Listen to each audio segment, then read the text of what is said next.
revisitando o original, ansiando por ser uma igreja autêntica. É o que nós queremos. Queremos um prédio bonito, um auditório agradável, mas acima de tudo, que dentro desse prédio, dentro desse auditório, esteja uma igreja autêntica, conforme a igreja original. Não queremos ser uma igreja desfigurada, alterada, uma igreja que não é uma igreja. Vamos então retornar, vamos revisitar o original e aprendermos como ser a igreja autêntica. Atos capítulo 2, versos 42 a 47 é o nosso foco, enquanto pensamos nesses domingos sobre a igreja autêntica, ser a igreja autêntica. O livro de Atos nos aponta para a igreja original, nos revela como foi a igreja original. Livro de Atos, a história da igreja após a morte, ressurreição e ascensão de Jesus Cristo. Como é que a igreja se desenvolveu, cresceu e viveu. Atos 2, 42 a 47. Vamos recordar o contexto destes versos.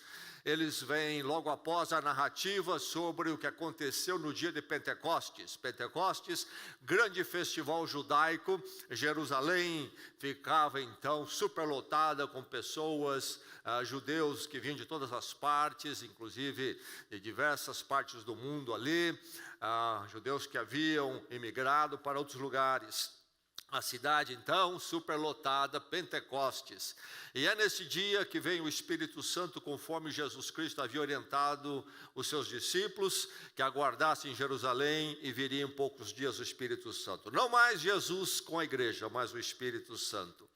E então há este momento quando o Espírito Santo vem sobre então os discípulos de Cristo em Jerusalém, a cidade está cheia, a multidão se ajunta ali, e Pedro prega então um sermão a eles explicando o que estava se passando ali e apresentando Jesus Cristo. Antes de lermos os versos 42 em diante, vamos recordar o que vem um pouco antes, uma parte deste sermão que Pedro anuncia em Jerusalém.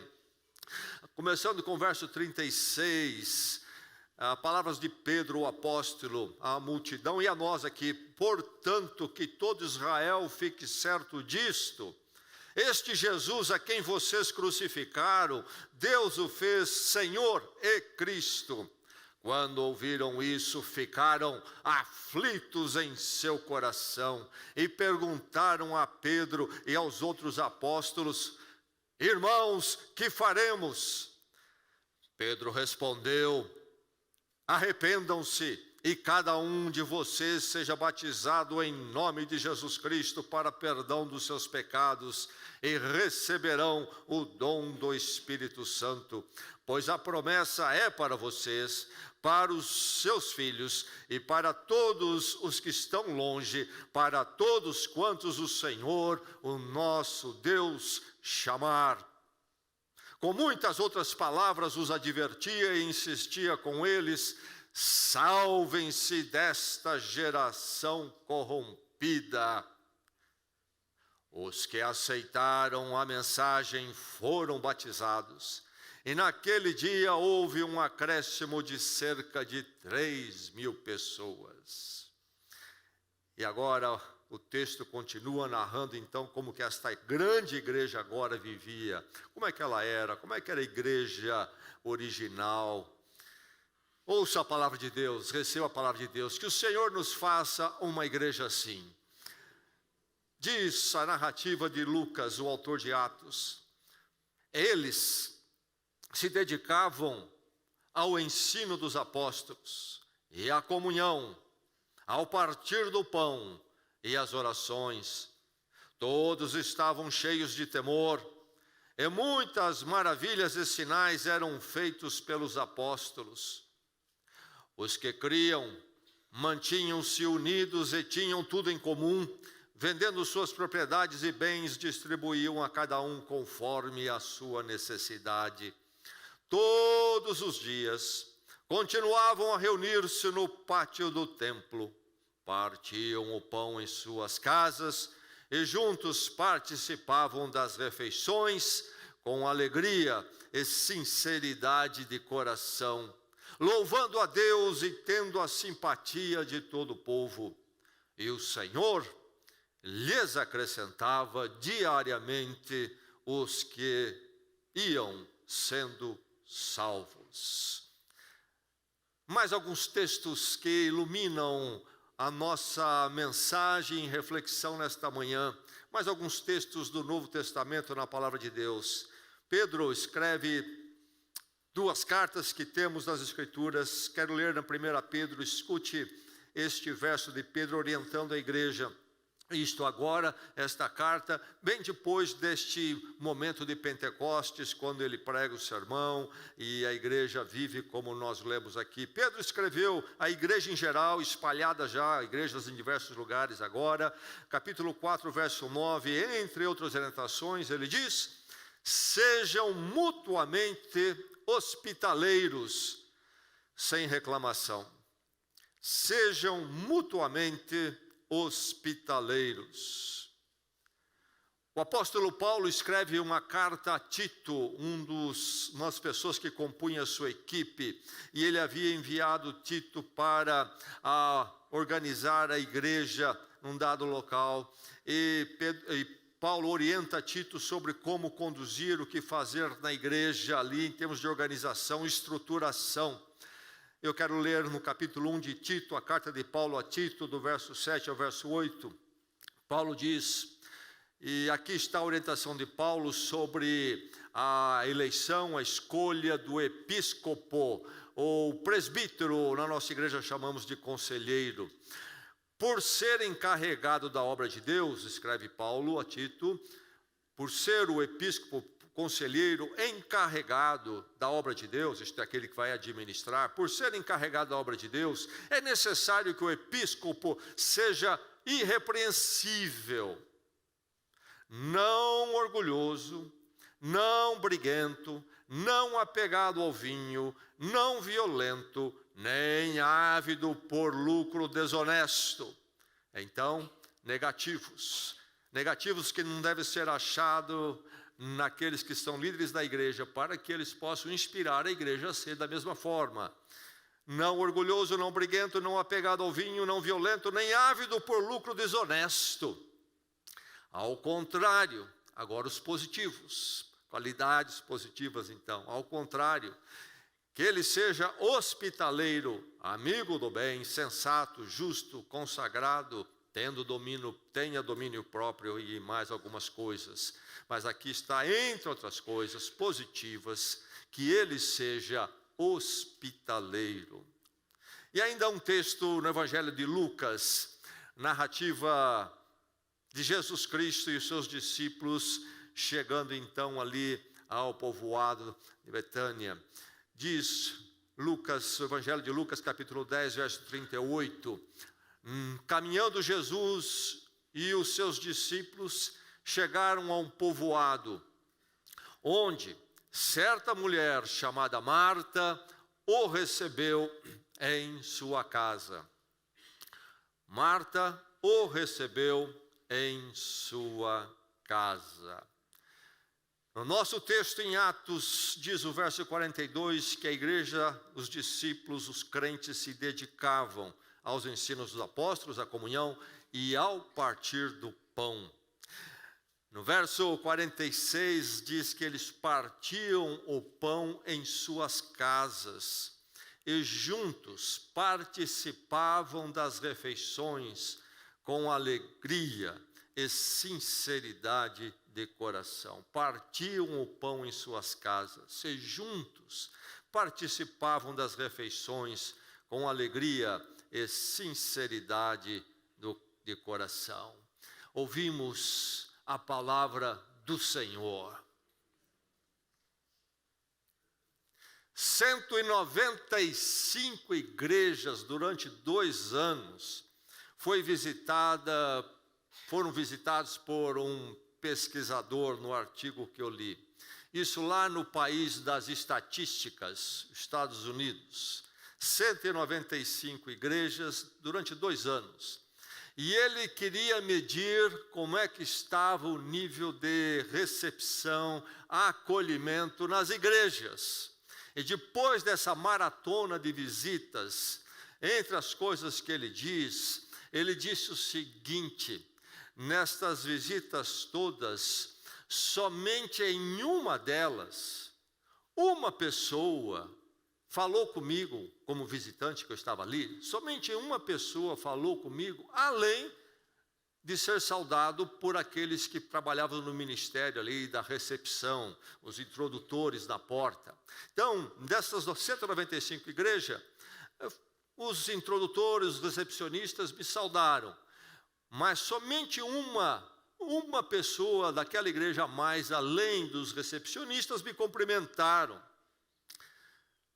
Que estatística triste do ponto de vista bíblico, do que a igreja deve ser, o que é a igreja original, a igreja autêntica. E a questão fica para nós. E nós, como é que somos? Se nós estivéssemos na lista destas igrejas visitadas, o que é que esse pesquisador diria sobre nós? Quando cheguei nesta igreja para ser pastor, convidado pela igreja, estamos falando aí de 35 anos atrás, a igreja era pequena, e comecei a estudar a igreja e ver o que eu poderia fazer, contribuir como novo pastor, para um novo tempo na história dela, e comecei a analisar, e uma das coisas que eu fiz de imediato foi visitar a casa de todos os membros. A igreja não era muito grande, na época constava no hall de membros por volta de 70 membros. E aí comecei um trabalho de conhecer os membros, a visitar as casas.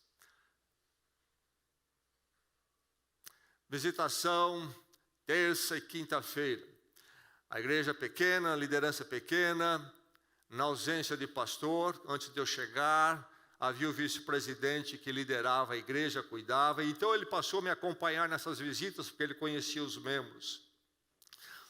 E lamentavelmente, essas visitações, parte de um processo que foi se desenrolando, e nós tivemos que trabalhar o nosso rol de membros, e muitos acabaram não permanecendo. Mas, visitando, percebi a distância que havia entre os membros, e na convivência da igreja também. Visitei, casa e casa. E aí, percebendo que a igreja tinha uma necessidade de ser mais quente no relacionamento, este foi o ponto principal que eu passei a trabalhar. Percebi que aquela igreja que estava aqui nas suas lutas e mantendo a igreja em pé, então aí com algumas virtudes, mas que era uma igreja que sofria e não aflorava como poderia no tempo, pelo tempo que já existia, porque faltava nesta igreja justamente este acolhimento, este relacionamento. E então o meu foco foi principalmente aí, porque entendi que se a igreja não frutificasse neste acolhimento uns dos outros, ela não avançaria. E qualquer outra tática que pudesse ser usado para juntar gente seria apenas um ajuntar gente, como acontece hoje em nossos dias. Uma verdadeira igreja precisa ir muito além de ajuntar gente. Ela precisa ser como a igreja aqui em Atos, uma igreja marcada pelo acolhimento, uma igreja hospitaleira. Eles perseveravam no partir do pão, partiam o pão em suas casas e juntos participavam das refeições com alegria e sinceridade de coração. O que nós temos aqui em Atos, esta igreja, nas suas muitas marcas, ela perseverava, esta igreja, estes irmãos perseveravam na doutrina, no ensino dos apóstolos, ficavam firmes, e por ficarem firmes no ensino dos apóstolos, uma porção de coisas decorriam, eram consequências deles acatarem esse ensino, e uma delas é esta vivência, esta natureza hospitaleira. A igreja de Jesus Cristo tem que ser uma comunidade hospitaleira. Será que nós somos uma comunidade hospitaleira? Será que você é hospitaleiro? Será que eu sou hospitaleiro? Que o Senhor nos torne uma igreja hospitaleira, porque uma verdadeira igreja e uma igreja autêntica tem que ser hospitaleira. O ensino do Senhor faz isto conosco, se é que nós estamos perseverando no ensino dos apóstolos, naquilo que é o Evangelho. A igreja é hospitaleira, a igreja de Cristo é hospitaleira, e eu e você precisamos ser. E aí nós vamos encontrar então como que nós somos hospitaleiros, como é que a igreja é. A igreja tem que ter uma natureza incluidora e não excluidora. Por que que é assim? Nunca nos esqueçamos que eu e você, se realmente abraçamos o Evangelho, fomos tocados pelo Evangelho, é porque, primeiramente, Deus em Cristo nos acolheu, nos hospedou no seu amor, nos hospedou no seu relacionamento. Deus em Cristo nos recebe e não fica à distância, não fica rompido conosco, não fica frio conosco, não fica distante, mas nos recebe no abrigo do seu amor. E então, por isso, nós como crentes que um dia entendemos nossa distância de Deus, mais do que a distância, o nosso rompimento com Deus, vivendo aí nos nossos próprios caminhos e vivendo segundo a mentalidade do mundo. Tivemos aquele encontro com Deus em Cristo quando caímos em nós mesmos, sobre essa distância, os nossos caminhos tristes, longe de Deus, não na vontade de Deus, e diante do Cristo crucificado, nós reconhecemos que Ele morreu a nossa morte, e toda esta vida nossa, contrária a Deus, distante de Deus, foi pago por Ele na cruz, e ali nós clamamos por perdão pela fé. Cristo morreu a minha morte, ó Deus, tem misericórdia de mim, na tua graça me recebe, me perdoa pela vida que eu vivi, e ali então nós somos transformados, e no Cristo ressurreto nascemos para uma nova vida, e a partir daí somos recebidos, acolhidos, somos hospedados por Deus no seu amor, na sua família. Isto acontece conosco individualmente, por isso que nós também individualmente temos que aprender em Cristo a sermos hospitaleiros, e então consequentemente, não só individualmente, mas então coletivamente a igreja precisa ser hospitaleira, a igreja que mostra esta hospitalidade do amor de Deus em Cristo aos outros, assim como um dia isto foi mostrado a mim através da igreja de Jesus Cristo. Enfim, a natureza da igreja é o que? Excluidora, não incluidora. Inclui as pessoas através do Cristo crucificado, que transforma e recebe no amor de Deus. Por isso nós precisamos ser hospitaleiros individualmente. Nós precisamos sair da nossa zona de conforto. Nós temos estas zonas de conforto que nós criamos, mesmo estando presente na igreja sempre.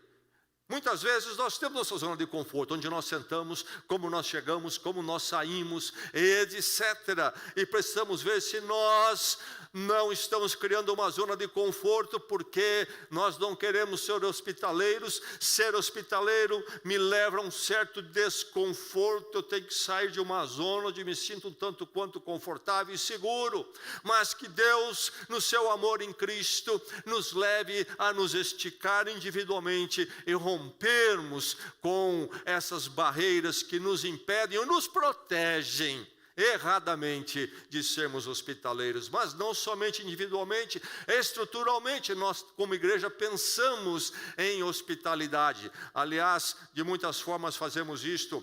A nossa hospitalidade tem que começar já no estacionamento, como acontece. Quando as pessoas chegam ali, temos aqueles irmãos que trabalham nesse ministério de estacionamento. Ali as pessoas já terem que ser acolhidas. E assim vai em toda a nossa convivência. E nós tivemos um ministério aqui que tivemos que suspender durante a pandemia, chamado Conexões. Encontros nos lares de pequenos grupos. Algo semelhante do que acontecia aqui, nesta leitura que fizemos de Atos, que eles se reuniam nas casas e partiam o pão. Nós fazíamos isto regularmente. A pandemia nos fez suspender tudo isto. Quem sabe o ano que vem vamos poder voltar às nossas conexões. E então, estruturalmente, criarmos oportunidades de sermos hospitaleiros. Num grande grupo, assim, ficamos perdidos muitas vezes em relação a isso. Num pequeno grupo podemos exercitar isto. E alguns, então, abriam as suas casas, inclusive para hospedar as conexões, grupos de 20, 15 pessoas. Grande coração, não é fácil hospedar 15, 20 pessoas na sua casa, preparar a casa antes, depois que todo mundo vai embora, arrumar a casa de novo, etc. Mas muitos irmãos mostravam essa hospitalidade e abriam as suas casas para hospedar grupos de irmãos da igreja. Enfim, esta é a natureza da igreja, precisa ser assim em nós como partes da igreja individualmente e nós como igreja estruturalmente, se é que nós vamos ser a igreja de Jesus Cristo. Como é triste entrar em igrejas onde não há hospitalidade. E então o relacional é tão frio e tão difícil. Um velho pregador disse uma vez, eu fui numa igreja em que o relacionamento e a hospitalidade era tão frio, que eu saí de lá com uma gripe. Então, temos que tomar cuidado para não sermos essa igreja. A natureza da igreja tem que ser incluidora. Precisamos ter atitudes concretas e práticas nessa direção. Não adianta ficar só na boa intenção e na teoria. O que é que eu posso fazer para tornar essa teoria, esse princípio, algo prático, concreto? Um passo que eu devo dar. Você não tem que fazer hospitalidade individualmente por toda a igreja. Não é possível e você vai se arrebentar. Não é assim. Mas cada um de nós tem um passo para dar nessa direção. O que é que eu devo fazer? Será que eu estou sendo a igreja hospitaleira? A natureza incluidora da igreja está em mim. No livro de Atos, a igreja aqui era hospitaleira, se recebia um ao outro. A necessidade aqui estava presente. Naqueles dias, a estruturação social e econômica não era como os nossos dias. Por exemplo, não havia essa abundância de restaurantes. E aqui nesse contexto de Atos em particular que nós lemos, se você ler o contexto todo anterior, que eu não li, é dia de Pentecostes, e ali tem gente então de toda parte. A população de Jerusalém explode naqueles dias do festival. E ali os estrangeiros ouvem a pregação de Pedro. Diz que 3.000 pessoas num dia só se agregaram à igreja, receberam o evangelho, foram batizados. E então, nos dias seguintes, muita necessidade. Esses peregrinos vinham a Jerusalém, não tinha hotel para todo mundo, não era assim, nem restaurantes. Eram acertos de hospedagem na casa de pessoas, da maior parte. Então, a igreja aqui, tinham esses estrangeiros que certamente permaneceram ali por um tempo, queriam aprender o ensino dos apóstolos. Enfim, a igreja aqui, diante dessa necessidade, ela foi ao encontro. Nós temos uma realidade um pouco diferente em nossos dias, mas a prática da hospitalidade continua em pé e é necessária. Lemos a carta de Pedro dizendo que devemos ser hospitaleiros. Eu não li, mas o livro de Hebreus também vai dar o mesmo mandamento, que devemos ser hospitaleiros. Isso está em todas as escrituras. No Velho Testamento, o povo de Israel era ensinado na lei, ou era ordenado na lei, que eles deveriam ser hospitaleiros com o estrangeiro que se achegasse ao meio deles. E nós temos aqui a narrativa, por exemplo, de Jesus. Uma das experiências de Jesus de ser recebido. Ele chega no povoado onde morava então Maria e Marta, as duas irmãs, e Lázaro também, irmão delas. E ali Jesus é recebido, é hospedado por elas. Enfim, essa natureza incluidora que exige de mim não só o princípio, mas mas uma prática concreta. Que passo posso eu dar para expressar a hospitalidade? Nós precisamos ser então a igreja hospitaleira, porque a igreja tem essa natureza incluidora e não excluidora. Todo aquele que chega precisa receber de nós o aperto de mão em Cristo Jesus. E em Cristo Jesus, ele se convertendo faz parte da nossa família. Tornar-se então esta igreja incluidora. E lembre-se disto, a casa é instrumental. Todos aqui tenho certeza que moram numa casa, num apartamento, etc. Como é que nós vemos nossa casa? Como é que nós enxergamos a nossa casa? Ter a casa própria é algo maravilhoso. Nos dias aqui do Novo Testamento, nesses dias, a coisa era um pouco diferente, mas nós temos uma condição muito privilegiada. Todos nós temos, ou alugando, ou comprando, temos a casa própria. Como é que nós vemos isto? Este prédio que abriga o lar. Bem, é maravilhoso ter uma casa. Em primeiro lugar, porque a casa é um abrigo, não é verdade? Ali nós ficamos protegidos do tempo, nós não vamos dormir embaixo da ponte, nós estamos abrigados da chuva, do frio. É maravilhoso ter a casa. Ali nós estamos abrigados de possíveis malfeitores que queiram nos atacar à noite e outras coisas mais. Maravilhoso, um instrumento de abrigo, é um instrumento de provisão. Na casa nós temos sempre o suprimento para a nossa alimentação. Como é maravilhoso ter uma casa. Há lá uma despensa sempre com o suficiente, há uma geladeira que sempre tem algumas coisas extras. A casa nos dá conforto, nós temos um sofá, uma poltrona, temos a cama, podemos deitar, podemos sentar, é um lugar de conforto, onde nós ficamos muito à vontade, relaxamos, é a nossa casa. Como maravilhoso ter uma casa para onde voltar. Não sei se você valoriza a sua casa, eu espero que sim. E mais, na casa nós temos a convivência do lar. Como é bom poder voltar para uma casa e saber que há aqueles que nos esperam ali na convivência do lar. Sim, talvez alguns vivam aqui ainda numa vida solitária por alguma razão, mas não há experiência da maioria. Eu me lembro quando eu era estudante, eu morava em dormitório da escola, da universidade. E lá nos Estados Unidos, que é muito comum, você tem então um quarto, você reparte com mais um, depende do quarto maior, com mais dois e daí por diante. E eu tinha os amigos que eram casados e eles às vezes me convidavam para a casa deles, às vezes tinha uma festinha de aniversário de um deles, me convidavam, e lá vinham os casais com os filhos, e eu lá solteiro. Terminava aquilo lá, tinha que voltar para o quarto, não para uma casa.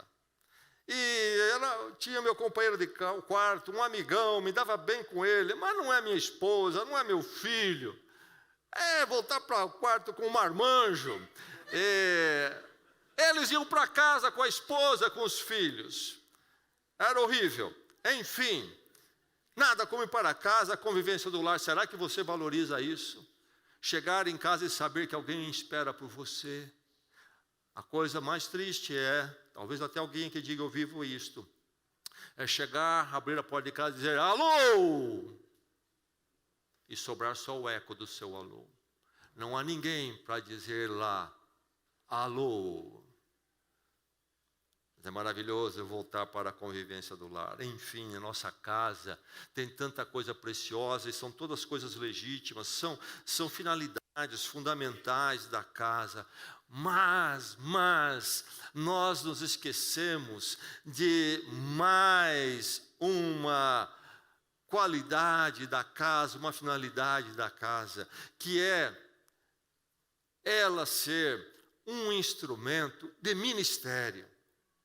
A nossa casa é uma grande oportunidade de ministrarmos aos outros. Veja esta igreja aqui, lá em Jerusalém, Atos capítulo 2. E eles então se reuniam nas casas e partiam o pão. Meu irmão, minha irmã, nós não devemos deixar que pessoas que não são do lar baguncem a nossa estrutura doméstica, não é isso. Mas com a estrutura doméstica bem colocada, nós podemos usar a nossa casa para abençoar outros, para receber outros, para sermos hospitaleiros, em nome de Cristo. Em nome de Cristo. E aquele que nós trouxermos, convidarmos e pisar na porta da nossa casa, a partir dali, ele estará diante de testemunhas de Jesus Cristo. Enfim, pessoas não crentes, pessoas crentes, que podemos receber em nossos lares e ali, na vivência do lar, ministrar o Senhor a eles. Como perdemos a oportunidade? Se nós pensamos que a minha casa é só para ser a minha casa, e cada um fique com a sua casa, e eu fico com a minha, e não quero saber de ninguém, se não tem, procura a sua, aqui é a minha, e ninguém entra. Crentes com essa atitude. Não era assim a igreja em Jerusalém. Sim, há uma regularidade, digo de novo, mas tinha os momentos quando os lares eram abertos em nome do Senhor para abençoar, para servir ao Senhor diante dos outros, o lar ministrando. Agora é preciso preparar o lar. Sim, uma vez fui convidado uns anos atrás para uma visita, um jantar num lar, e ali a coisa foi, a conversa começando, eu não conhecia bem o casal, e daqui um pouco começou um debate acirrado entre o marido e a mulher. E eu fui ficando envergonhado ali no ambiente e não sabia o que fazer. Não podia ir embora, porque havia um jantar para acontecer. Com licença, posso sair? Vocês resolvem isso aí, eu volto outro dia. Não dava para fazer assim. Mas ficar também estava difícil, porque eles ali começaram a fechar o tempo na minha frente. E pensei, deve ser assim, se na minha frente está acontecendo, imagina quando eu não estou aqui. Como é que é o negócio? Então, nós temos que verificar que os nossos lares sejam lares que refletem a presença de Cristo. Que as nossas casas sejam casas abençoadas, que a graça e a paz do Senhor descansem nos nossos lares. Há pontos de conflito? Há. Mas como é que nós tratamos esses conflitos? Em Cristo ou como o mundo trata? Cada um pega uma luva de boxe e vamos lá. Não é assim. Há uma forma de tratar nossas posições diferentes, visão diferente, marido e mulher, pais e filhos, a partir de Cristo. Enfim, preparar o nosso lar para ser um lar que reflete a presença do Senhor. Não para que reflita a perfeição, mas reflita o perdão do Senhor, reflita a graça do Senhor, reflita o agir do Senhor em nossas vidas, o poder do Evangelho. Podemos ter uma refeição, alguém não crente, vamos então começar com uma oração. Podemos convidar alguém que não conhece o Senhor e mais um casal de irmãos. E ali temos então 2 casais que conhecem o Senhor e mais um que não conhece o Senhor. Enfim, a casa é instrumental para servir ao Senhor. É assim que a igreja fazia. Além da vivência, diz aqui, do grande culto que eles faziam numa área do templo em Jerusalém. Grande área do templo. Havia uma parte lá onde cabia a multidão da igreja cultuando. Havia também os encontros nas casas. Eles usavam seus lares como um instrumento de ministrar e abençoar os outros. Agora, para isso acontecer, nós não devemos permitir uma desestruturação do nosso lar. Deus não quer lares desestruturados.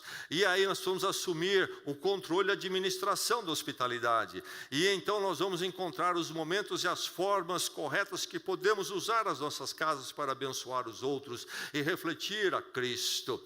Aí nós temos que trabalhar com agenda. Nós vamos agendar. Se não agendamos, não vai acontecer. Não vem com esse negócio.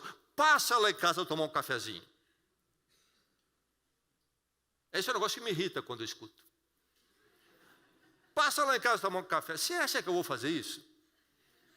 Você acha que eu vou fazer isso? Ei, vim tomar um cafezinho. Marca dia, hora, eu vou lá tomar um café. Não é assim? Se queremos mesmo esta cordialidade brasileira, não serve. Não dá. Eu quero convidar você para um café, um lanche lá em casa. Você poderia na sexta-feira, sábado, E mais, se puder fazer o jantarzão, faz. Mas deixa eu dizer, não espere o jantar. É caro, dá trabalho. Convida para um lanche, uma pizza. Mas enfim, use a sua casa. Todo dia, se puder, ótimo. Mas é possível que não vai dar. Uma vez por mês, esposa, marido, vamos ter alguém aqui. E mais, os filhos. Isto ensina muito aos filhos. Recebermos pessoas em nossas casas. E recebermos bem. Recebermos da forma correta. A família recebeu o visitante, diz a história. E tinha o garotinho de 6 anos. E ele escutou o pai dizer para a mãe, quando estava preparando no jantar, e o visitante não estava ali ainda, ele escutou o pai dizer para a mãe, o porco vem para o jantar hoje. Chegou o visitante, sentou na sala, esperando a hora do jantar, sentar à mesa. O visitante começa a conversar com o garotinho, e o visitante quebra o gelo com ele. Ele diz para ele, o que será que vai ter para o jantar hoje? É porco hoje. Recebermos as pessoas de uma forma que os filhos, inclusive, aprendem a ser hospitaleiros, saírem desse individualismo, saírem dessa estrutura de crianças, adolescentes individualistas, arrogantes, tão comum nos nossos dias, frios, que não sabem conviver, saudar as pessoas, conversar com as pessoas. Na minha casa, na casa dos meus pais eram hospedeiros, eram hospitaleiros. Então tivemos gente de todo tipo passando para a nossa casa. De todo tipo. Tivemos pessoas muito pobres jantando com a gente. Tivemos pessoas bem abastadas financeiras na minha casa. Tivemos pessoas do estado de São Paulo e de tantos estados do Brasil e da Amazônia. E eu ouvi todos os tipos de história. Esteve na minha casa a pessoa que já foi bandido, preso e tinha sido convertido. Na minha casa foi uma vez um que tinha sido guerrilheiro, um peruano que foi guerrilheiro no Peru, e assim por diante. Gente de tantos países passaram pela minha casa. Para mim foi parte da minha formação, e minha formação que me esticou, me deu uma outra visão de vida, mas em Cristo, em Cristo. A nossa casa é instrumental. Era assim na igreja de Jerusalém e deve ser também entre nós. Como nós precisamos alterar algumas coisas, não é mesmo? Nós não temos que convidar a igreja toda para a nossa casa. Ninguém fazia isto lá na igreja em Atos. Se quebrava, se dividia em grupos menores. Mas nós podemos fazer algo. Não podemos fazer talvez todos os dias, mas podemos fazer alguma coisa. Podemos pensar na nossa casa como algo instrumental, além de ser um mero lugar onde eu durmo, onde eu como, mas um lugar onde a presença do Senhor é manifestada e abençoa tantos. Que a refeição na minha casa seja entendida como um ministrar da presença do Senhor, muito mais do que encher a barriga, estou com fome, mas que ganhe uma dimensão maior. Era assim no Novo Testamento, casa instrumental. As nossas casas são instrumentais, elas ministram Cristo a outros ou não. É um mero lugar para dormir, é um dormitório, um restaurante, é só isto. Há uma vivência em Cristo ali, e essa vivência em Cristo nós compartilhamos. Mas a igreja então é hospitaleira, usando a casa inclusive, mas não é só a casa. A questão principal é este acolhimento relacional. Esta é a questão. O fundamento de tudo é este acolhimento relacional. Se é que eu e você vamos ser hospitaleiros, nós teremos que ter esta atitude de acolhimento relacional. Talvez não precisamos, não é o caso de levar alguém para casa. Nem é primeiramente levar para casa. A questão é Eu sou uma pessoa, nós como igreja somos do acolhimento relacional, nos relacionamos com as pessoas, acolhendo as outras. No Novo Testamento e nesse texto de Atos, aqui nós podemos ver que a questão das casas é apenas uma consequência, porque primeiramente havia neles esse acolhimento relacional. E a igreja de Jesus Cristo, se é uma igreja, precisa ser marcado pelo acolhimento relacional. É no relacionamento, no tratarmos uns aos outros, a partir do cumprimento já, nós demonstramos se nós somos acolhedores, somos hospitaleiros. Eu disse que cheguei então em Bragança, percebi a necessidade da igreja, dela se tornar o quê? Uma igreja hospitaleira, sim, isto é, primeiramente uma igreja de acolhimento. O ambiente era muito frio, muito distante, inclusive entre os irmãos. Depois de todo o trabalho feito de visitação e busca, etc., nós tivemos uma assembleia para colocar em ordem o nosso rol de membros. Deixe-me dizer que tínhamos por volta de 70 membros, visitei então umas 30 casas, mais ou menos. É muito interessante que o vice-presidente da igreja na época, então, que me acompanhava e conhecia, ele ia me orientando. E às vezes ele me dizia, olha, nessa casa, se você chegar lá e o pessoal for frio na recepção, no jeito que recebe, não fique chateado, se preocupa, o problema é eles são assim. E realmente, ele cantava a bola, como dizemos, certinho. Chegava lá, o sujeito recebia, mas parecia que estava dizendo, o que você veio fazer aqui? O novo pastor chegou, o que você veio fazer aqui? E eu me lembro de uma outra casa que ele chegou a dizer para mim, olha, se eles não nos receberem, não fique chateado. E não é que aconteceu mesmo? E a gente bater na porta, e o pessoal nem abrir a porta e dizer, hoje não dá, não vamos receber. Pessoas que já não iam na igreja há muito tempo. Enfim, quando fizemos aquela assembleia, depois de 2 anos da minha presença aqui, de 70, a igreja caiu para quase 40. Mas a igreja, isso não me preocupa, não me preocupou na época. Alguns irmãos ficaram assustados, mas a mim não me preocupa. A igreja de Jesus Cristo tem que ter um rol de membros. Quem realmente é a igreja? Não quem visita, os visitantes são bem-vindos. E queremos ser hospitaleiros em relação a eles. Mas quem é a igreja realmente? O rol nos diz, devemos ter isto é bíblico. Mas nós queremos ter o que a Bíblia ensina, e é o que me preocupa. Nós queremos um rol forte, e não um rol de membros gordo. Há uma diferença. Há uma diferença. E muitos pastores, inclusive, gostam do rol gordo, porque querem dizer que a igreja deles tem tantos membros, tantos membros. E a proposta da igreja, na grande maioria hoje, das igrejas dos nossos dias, chamadas igrejas, algumas nem são, na verdade. É uma questão de quanto a gente ajunta, não há nem rol. O que é a igreja? Um rol forte e não gordo, não inchado.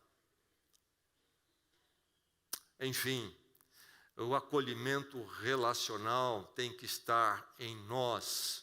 E nós, então, vivenciarmos esta hospitalidade nos nossos contatos, na nossa interação.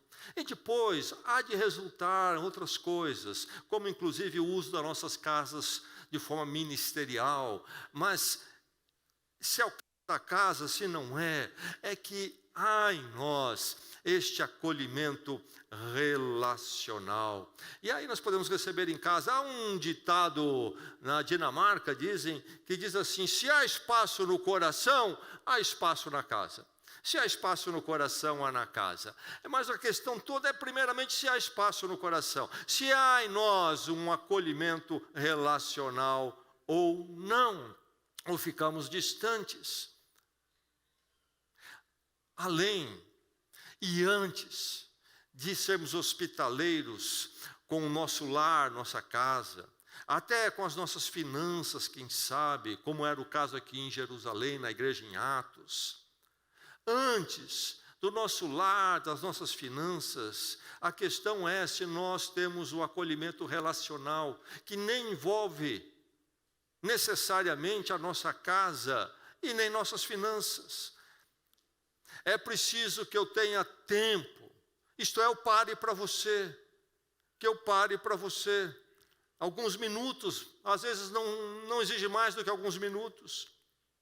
Eu preciso paciência, eu preciso ser um escutador. E temos ferramentas nos nossos dias para mostrarmos o nosso acolhimento, como por exemplo o WhatsApp. Tanta coisa tola no WhatsApp, por que não uma mensagem acolhedora? Encorajamento para alguém que visitou a igreja, uma palavra de agradecimento e convite para voltar. Alguém está sofrendo em nosso meio, uma palavra de encorajamento, uma oração, uma proposta de que você vai orar por ele. Enfim, há muitas formas de manifestarmos o nosso acolhimento relacional. Quando sentamos aqui, reconhecermos uns aos outros.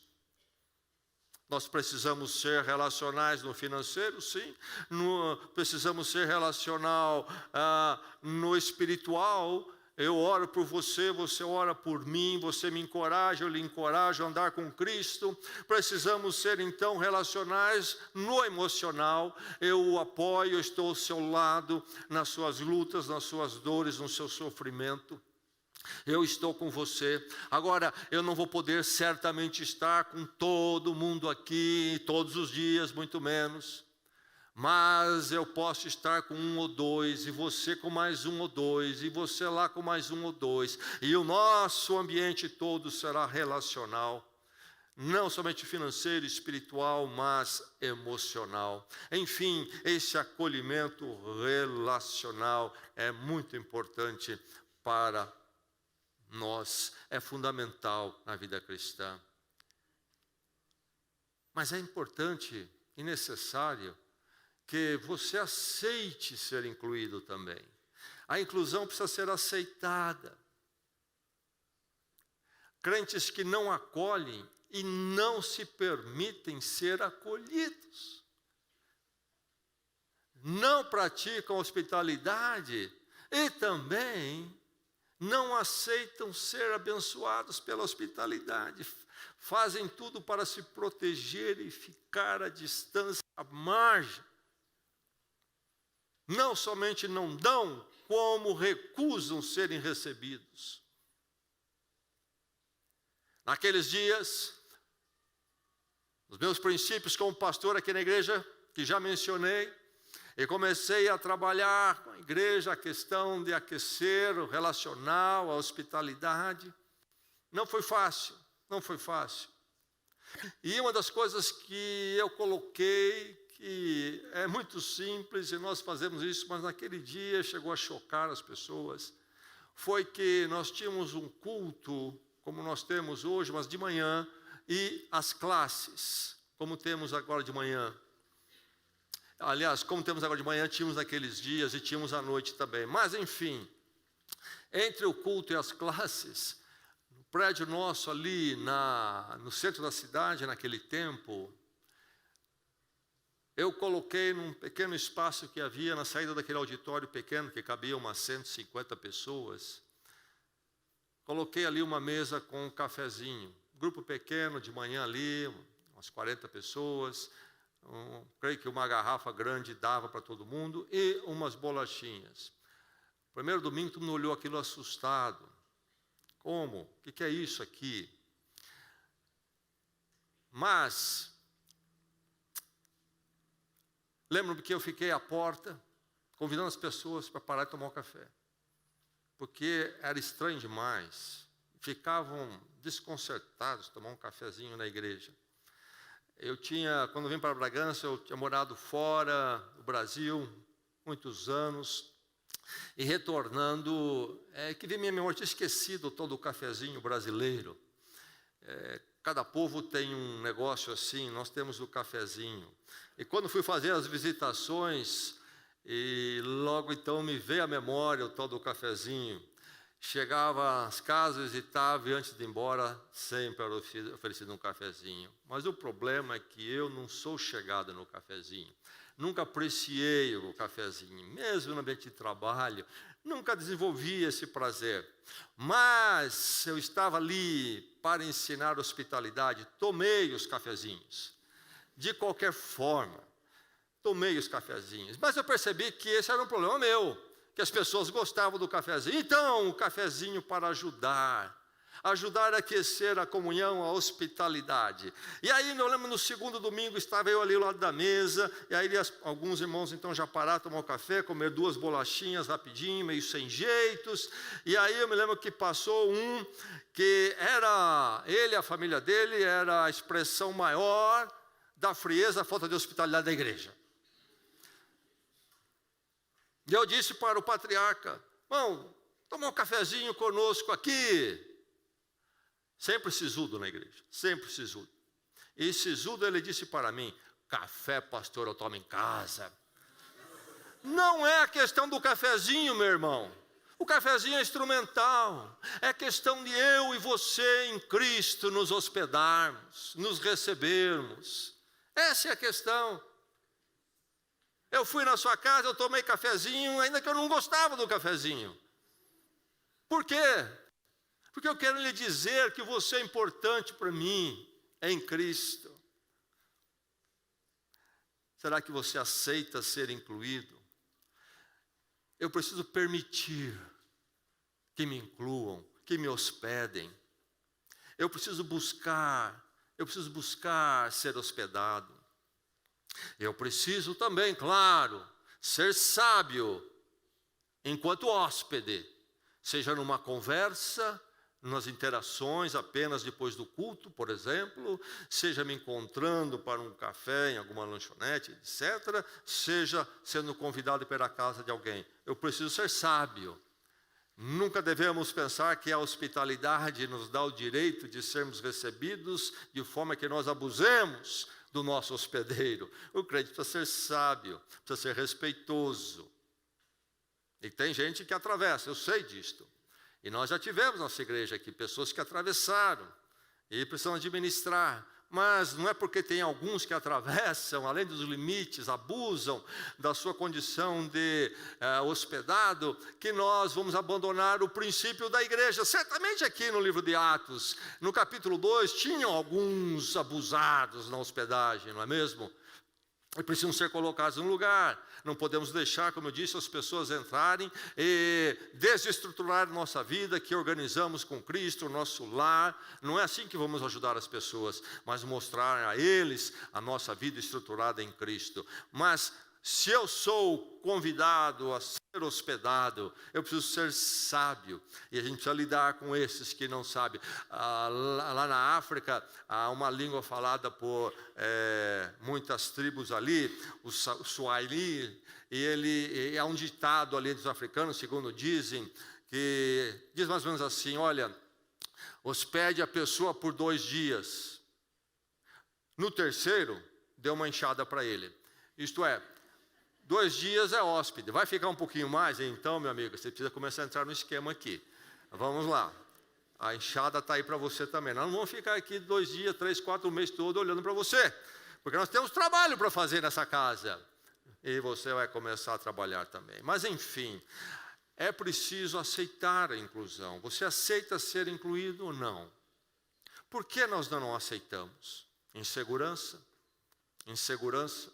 Temos medo do que vai acontecer, uma autossuficiência, não entendi o Evangelho, não entendi a obra de Cristo na cruz que morreu por mim, onde o meu ego foi crucificado, e eu vivo nessa autossuficiência, eu luto para ser autossuficiente, e é assim, eu não preciso de você, entendeu?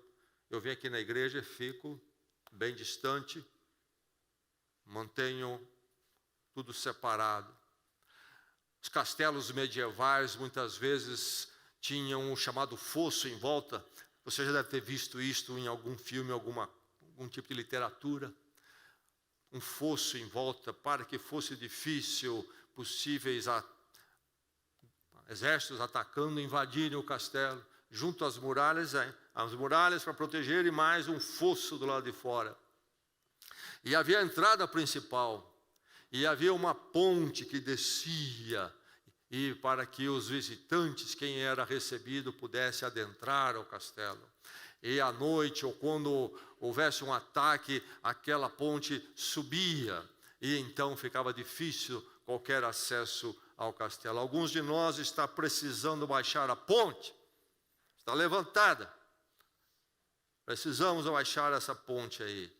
Está sinalizado, olha, no meu castelo ninguém entra, não preciso de você. Eu venho à igreja porque eu acho o culto interessante e tal, mas para por aí. Autossuficiência, o orgulho, pessoas não se deixam ser incluídas. Ou talvez é desinteressado, não me interesso pela comunhão em Cristo. Eu preciso me quebrantar e saber que não somente preciso hospedar, mas preciso também aceitar a ser hospedado. Era assim na igreja original em Atos. Quando eu cheguei em Bragança, naquela visitação, como eu disse para vocês, cheguei em alguma casa que não me recebeu. Jesus Cristo chega ao povoado. Marta, Maria, Lázaro hospedam Jesus Cristo e seus apóstolos, seus discípulos. Em Cristo, meu irmão, minha irmã, em Cristo, eu e você seremos membros da igreja, hospedeiros. E por isso, em Cristo, a nossa igreja será hospitaleira. Vamos ministrar aos outros. Se nós não ministrarmos aos outros hospitalidade, como vamos ministrar Cristo aos outros? Como vamos ministrar Cristo? Que o Senhor possa nos mover e nós possamos aprender a sermos hospitaleiros. Talvez usando o instrumental das nossas casas. Talvez não, mas sermos hospitaleiros relacionais. Todos nós precisamos disso. E nos dias nossos de comunicação intensa, a comunicação eletrônica, quanta oportunidade de dizer ao outro, eu lhe hospedo, eu quero lhe hospedar, estou orando por você, lembrei de você, que Deus dê a você uma semana abençoada, que Deus o sustente na sua luta. Quantas formas, talvez uma necessidade que eu posso atender. Deixe-me dizer, quando eu prego esta mensagem nesta manhã, penso que há muito que nós precisamos aprender e crescer com a igreja original, a igreja de Atos. Mas eu louvo a Deus porque no nosso meio há um domínio do princípio da hospitalidade. Nós temos na nossa igreja uma quantidade enorme de irmãos e irmãs que abraçaram isso e manifestam isso de tantas formas. Quantas mãos estendidas em tantas formas. Louvado seja Deus por isso. Que o Senhor nos leve a crescer nisso. E isso possa glorificar a Deus diante do mundo. Vamos orar.